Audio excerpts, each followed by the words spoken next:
Okay, good morning and welcome to Yeshiva YouTube, Iyun and as we continue Maseches Hagigah. Today we're doing the second parak. Mishnah is Vav and Zayin. I want to talk about Mishnah Zayin today. Mishnah Zayin says, Big day Am Aretz Midras Leprushin, Big day Prushin Midras Leochle Truma, Big day Ochle Truma Midras Lekodesh, Big day Kodesh Midras Lechatas. Yosef ben Yoezer Haista Chasid Shevachuna V'Haisa Mitbachaso Midras Lekodesh. Yochanan ben Gugoda Hayo Ochal Al Taras HaKodesh Kol Yama V'Haisa Mitbachaso Midras Lechata. So basically it discusses 5 different levels of purity. I don't want to get into the technical details of purity over here. This is not relevant to most people. I want to discuss the first line over here and discuss the difference between an Am Aretz and a Porush. A Porush is found throughout the Talmud. Seemingly, when I grew up, my younger years, I used to think Prushim were great people. They were the greatest people. Am Aretz, in yeshivas and ultra-Orthodox world, they teach you that the Am Aretz is the worst possible person in the world. They tell you about one of the commentaries who say that the exact, whatever an Am Aretz thinks, the exact opposite is thought by a Talmud Chacham, is thought by someone who's a Parush. They think exactly the opposite. And it's true. It is a true line.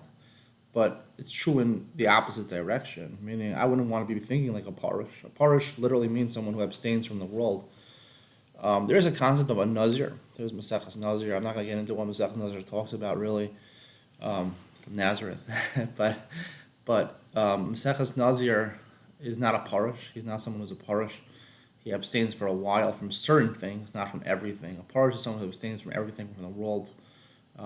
It's advocated by certain Musar books. I read a book called Mesilas Yesharim, which I read for many years, many times, and only until yesterday that I realized that a lot of the ideas were misguided. Thankfully, I didn't get the wrong impressions, but it did. It led me along a lot of times in the wrong direction, but I was able to overcome it with free choice. But a Parush is someone that abstains from the world, and abstaining from the world is a terrible thing. Terrible thing. It's not a good thing to abstain from the world. It's exactly the opposite. You should be enjoying this world as much as possible. You shouldn't be a glutton. You shouldn't be someone who takes advantage of people. Someone who spends his money wisely, obviously. But to be Am Aretz is a great thing. Am Aretz is to be the nation of the land, to be secular, to be like the regular world. There is nothing wrong with being a secular person. This mission discusses different chumras, different stringencies, that if you are someone who is a Parush or someone who eats Truma or Kodesh, you only eat with certain people, you only eat certain foods, you only eat certain hechsherim.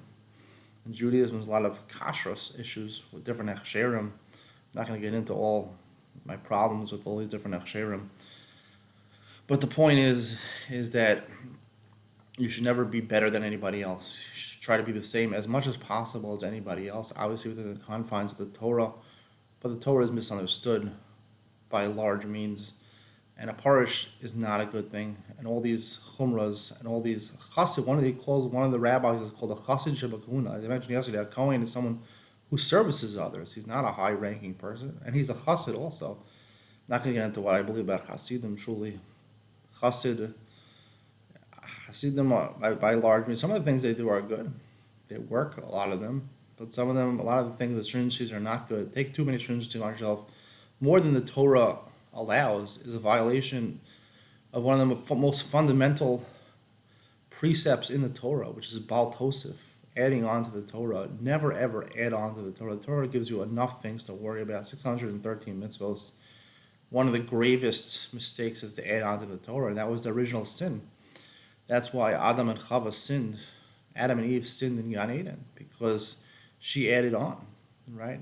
The snake, the serpent, obviously is a metaphor, told her that not only couldn't she eat the apple, but she couldn't even smell the apple, and ultimately led to her and Adam eating the apple. So at the end of the day, don't take stringency on yourself. Don't do extra than the Torah requires. Don't be better than anybody else. Have humility. Be an Am Aretz. It's a good thing. At least it's a starting point. Talmud Chacham will talk about it a different time. But a Parush is definitely not a good thing. Hope you enjoyed today's lecture. See you in the next one.